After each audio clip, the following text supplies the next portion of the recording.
কে হচ্ছেন বাংলাদেশের নতুন টেস্ট অধিনায়ক? এই প্রশ্নের উত্তর জানতে অপেক্ষা করতে হবে আরও এক সপ্তাহ।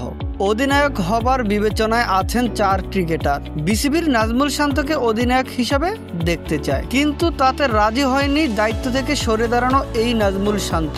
টি-20 সফলতার ভাবনায় লিটন দাসও আছে তালিকায়। আরও বাকি 2 মেহেদী হাসান ও Mominul Haque. West Indies one day series হারানোর পর স্বাভাবিকভাবেই অধিনায়ক মেহেদী হাসান মিরাজের সাথে cricket operation chairman Nazmul Abedin ফাহিমের কথা বলাটা ছিল স্বাভাবিক ব্যাপার। কিন্তু বাংলাদেশের জয়ের দিন মিরপুরে লম্বা সময় ধরে নাজমুল হোসেন শান্তর সাথে কথা বলেছেন বিসিবির এই শীর্ষ কর্মকর্তা। শান্তর ব্যাটিং নিয়ে কথা হয়নি, হয়েছে অধিনায়কত্ব নিয়ে। ওয়ানডের নেতৃত্ব থেকে যেভাবে সরানো হয় শান্তকে, তাতেই এই ক্রিকেটার মন খারাপ করে অভিমানে ছেড়ে দেয় টেস্টের অধিনায়কের দায়িত্ব। সর্বশেষ শ্রীলঙ্কা সিরিজের পর আর টেস্ট খেলেনি বাংলাদেশ। নভেম্বরে আছে আইরিশের বিপক্ষে ঘরের মাঠে টেস্ট সিরিজ। তাই তো নতুন অধিনায়কের খোঁজে বিসিবি। এখনো বোর্ড এই ফরম্যাটের অধিনায়ক হিসাবে চান শান্তকে, কিন্তু ভেতরের খবর শান্ত নারাজ দায়িত্ব নিতে। বিসিবি তাই বিকল্প অপশন খুঁজছে। শনিবার বিসিবিতে হয়েছে অলিখিত বোর্ড সভা।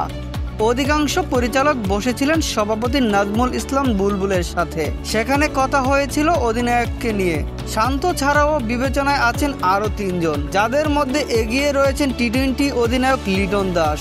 এলকেডির ক্রিকেট মস্তিষ্ক নিয়ে কারো কোনো সংশয় নেই। ওয়ানডে ফরম্যাটে প্রত্যাশিত পারফর্ম করতে না পারলেও টেস্টে ভালোই করছেন এই উইকেট রক্ষক ব্যাটার।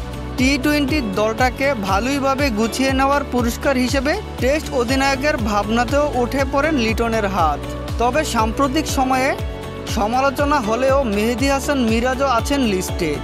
ওয়ানডেতে তার বোলিং নিয়ে প্রশ্ন তোলার সুযোগ থাকলেও টেস্টে কিন্তু তা নেই। এই ফরম্যাটে দলের অটো চয়েস মিরাজ, কিন্তু অপ্রত্যাশিত একটি নামও আছে বিসিবির ভাবনায়, আর তিনি হলেন মমিনুল হক সৌরভ। ইতিমধ্যেই এক দফা বাংলাদেশ দলে এই ফরম্যাটে নেতৃত্ব দেবার অভিজ্ঞতা আছেন কক্সবাজারের এই ক্রিকেটারের। তাই তো মমিনুলকে কাঁধে দায়িত্ব দেওয়ার নিরাপদ চয়েস হতে পারে বিসিবির জন্য।